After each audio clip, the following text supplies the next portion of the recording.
Hi, today we're going to be looking at Ray Picard's Ironman Canada winning performance. Ray is a triathlete, high-achieving member of the Everyman Jack team. He's also a friend and a local La Jolla, Southern California resident.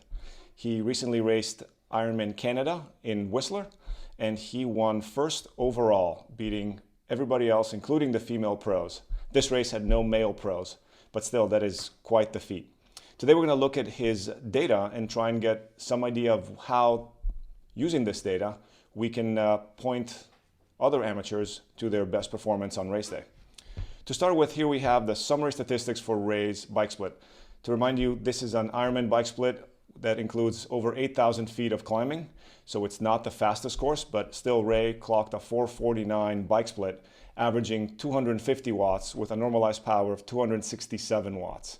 His heart rate was 143 beats on average, and he spiked at 191 beats, showing that he actually put a lot of effort into this bike.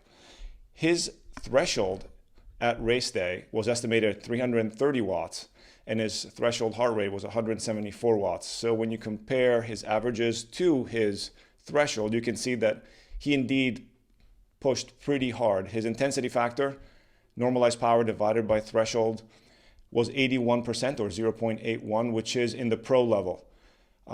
There might be some inaccuracies in his threshold estimation, so assuming a slightly higher threshold in the 345, 350 watt, he's down to 78%, which is still in the pro. Most amateurs will race in the 68 to 75% of threshold range for an Ironman bike split.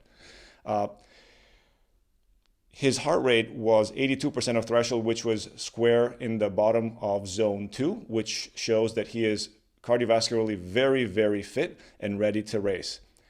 And his cardiac drift, or the amount of heart rate drift to support the physiological effort, was only 2.5%, well within the 5% that is considered a decoupling or an excessive use of your cardiovascular system or a lack of fitness for the effort. So on all accounts, Ray had a fantastic race and he's incredibly fit. Now let's look at pacing. Pacing is paramount in an Ironman race. We all know that if you don't pace yourself well on the bike, you're not going to have a good run and therefore not have a good race. We can see that Ray maybe started a little bit hard, as is indicated by the red trend line, which is slightly declining. As it turns out, in speaking to Ray after the race, he had a personal best on the swim and was therefore with the front pack, so he took off pretty hard, chasing and trying to position himself with the front group. To get a better idea of his pacing, let's look at his mean maximal power curve. This is his best power for every period of time from 1 second all the way to the end of the ride. This is a log transformed x-axis, so pay attention to the fact that 2 minutes is right in the middle. And what we can see here is he had a spurious power reading at the beginning, having that 700 watt peak, but you can see he is very steady all the way out. From 30 seconds all the way to almost 5 hours, he was essentially flat, indicating that he didn't surge and he didn't relax. He just kept a very steady pace, which is what we want to see. Also, as we can see, you don't need to perform an Ironman in training. Ray did not push power similar to race day in training past 3.5, maybe 4 hours. As indicated by the red shaded area, which is his personal best over the last 90 days, he was able to build the fitness to sustain that power well beyond he had done in training. Moving to seeing how his heart rate reacted. Again, remember that cardiac drift, this is the chart that shows it. The trend of both the heart rate and the power, the slowly declining solid lines, are pretty well coupled, well within the 5%, showing that what he did on the bike with the power, by pushing the pedals, was replicated in his heart rate, meaning that he has done nothing to overtax his system and prepare himself for the run. Now, to see if he did so muscularly, we add in cadence to get a better idea of, did he have a breakdown in his leg muscles? Did he have to change his cadence significantly to support the effort? And the answer, once again, is no. All three trends are well coupled, showing that Ray had a plan, stuck to his plan, and his plan was well within his physical capabilities. Now, to dig a little deeper in the pacing, Let's break the race into 4 quarters, 25% of the race by time. Ideally, what you'd like to see is lines right on top of each other. These are mean maximal power curves, and we want to make sure that Ray did not have a breakdown or a decline or decay in power later in the race.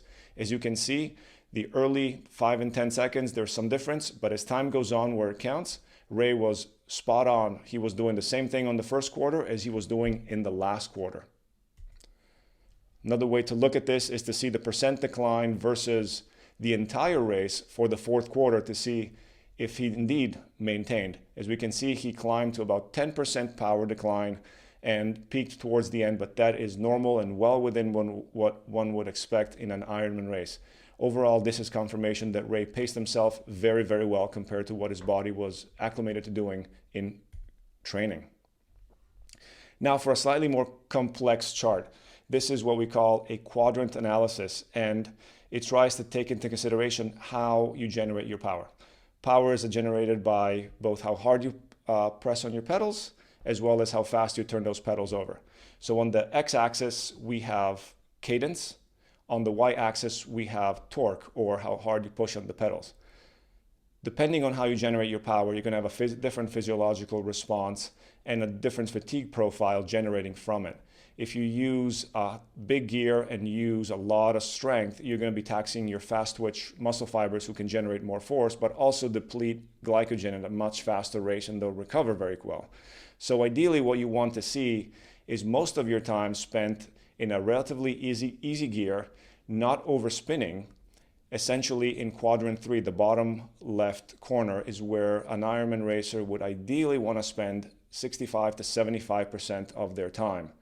The next best energy efficient quadrant is the bottom right hand corner, where one would want to see someone spend about another 15 to 18% of the time, with the remainder being spent in the top 2 quadrants, which are the high torque, high fast twitch muscle fiber use quadrants. We can see Ray didn't do a perfect job, but again, speaking to him, the chasing that he was doing by being in the front pack, trying to position himself for an absolutely perfect run, and the terrain with 8,000 feet of climbing, with 2 big climbs on 2 loops that were introduced in this year's race, and his gearing that was not ideal for a hilly course, but more for a flat course, led him to spend more time than he wanted to in a big gear grinding. From this, we can presume that he had some difficulty on the run because of accumulated fatigue that he otherwise wouldn't have had if he was able to better control his power generation throughout this race. So now moving on to more segmented view of the race. As I said, this year's Ironman Canada introduced a specific climb that was going to be done twice, once on each loop, which was quite demanding with about 3,000 feet of climbing and fairly steep sections. So what I'd like to do in this analysis is break out these 2 climbs and see how they were approached, because one can see a lot from how an athlete hits the same segment of a course at the front end and at the back end. As we can see here, climb number 2 suffered a little bit, where Ray had a slight decline in power as indicated by the purple trend line that is decreasing versus the blue trend line, which was very steady. Again, as it turns out, this was the time where Ray realized he was well positioned in the front pack and didn't need to push as hard any further, so he relaxed a little bit. And that justifies what we are seeing. We had heart rate to see how does his body respond to his strategy. Yes, Ray is a very strong rider who can push very high watts for very long periods of time, but his heart will also tell us how his body was reacting to it.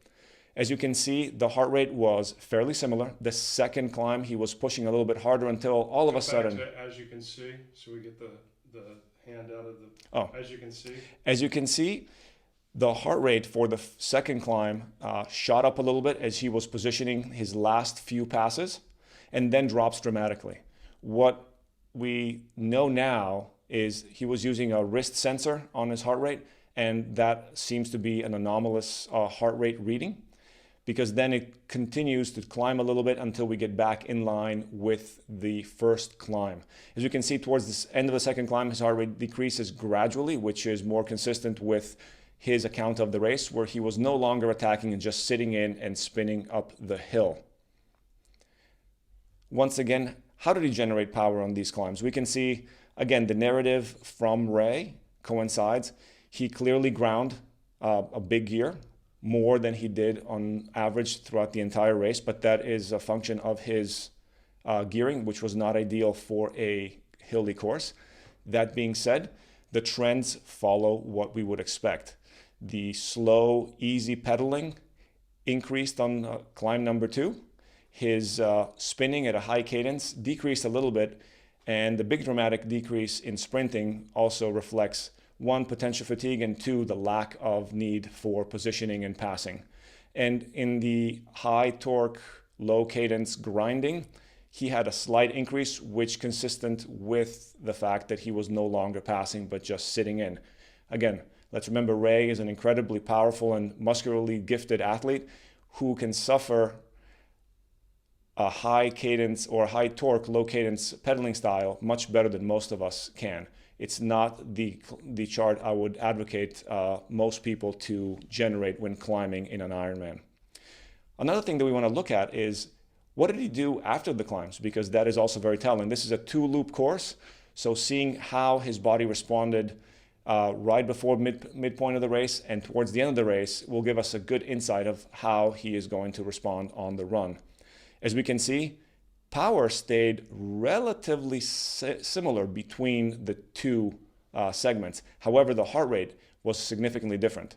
Once we account for that incredible drop due to a lack or a drop in his sensor readings, we can still see that his heart rate decreased going into T2, which is great strategy. As you go into T2, you want to do some soft paddling, some soft spinning, get your heart rate down and get your body refueled and recovered for the run. What can we learn from this? What can we determine from this for the average racer that is looking at these power files saying, how does this help me? You want to have a plan like Ray did. You want to have that plan be born of experience and data in training rather than trying to do something you've never done before. And you want to stick to that plan to the best of your abilities and leverage your strengths and limit the impact of your weaknesses.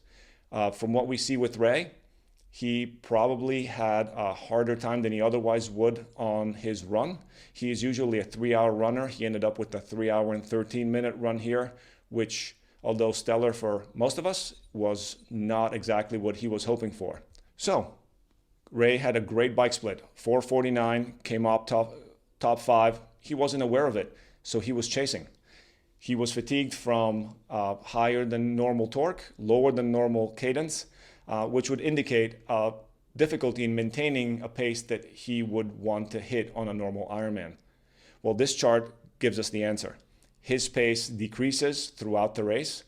The chart seems a lot more drastic than one would expect, but keep in mind that the average will keep track of any walking breaks.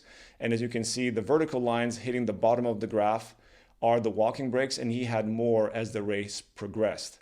On the other hand, the red line and the red dotted line is the trend, is his heart rate. Although he slowed down his pace significantly and took some walking breaks, his heart rate kept increasing throughout the race, indicating cardiovascular fatigue, which was most likely the result of the pedaling inefficiencies he expressed during his bike split. Interestingly, his cadence, or RPM on the run, which is a sign of neuromuscular and neurological or neural fatigue, stays perfectly steady, showing that Ray is indeed fit neurally to keep turning over his legs at that pace. He just didn't have the energy left in his body to do so at the pace that he would have wanted to do because of the focus that he put on the bike to maintain his position and move up in the field. It is important to note that Ray did not know his position until about 3/4 of the way through the run when the first place bike came up to him. And as you can see, his run then kind of slows down a little bit. His excitement level, his heart shoots up. That was part of the excitement of finding out that, hey, you're first, you're winning overall. How cool is that? Very few people ever get to experience that, especially if you're an amateur. And Ray did it. So no matter what, we were able to nitpick about inefficiencies in his race execution, you can't argue with first place. Top dog always wins. If you'd like us to take a look at your race file and give you some pointers and analyze your race, please send us your race name, your power, pace, heart rate data, full name and age group, and any other data you may have, and we will take a look at it and get back to you. Send your data at info@konacamps.com, and we'll take a look and get back to you. Thank you very much.